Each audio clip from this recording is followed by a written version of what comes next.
sa mga ginagalang naming commissioner ng COMELEC, sa aking nanay na nasa siyam na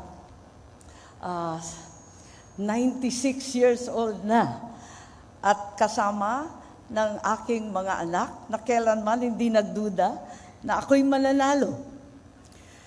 Kay Presidente Duterte, ang ating dating Pangulo, na Oktubre pa lamang, itinaas na ang aking kamay, at sa kanyang anak, na hanggang sa huling sandali, si VP Inday Sara ay ako'y kinakampanya.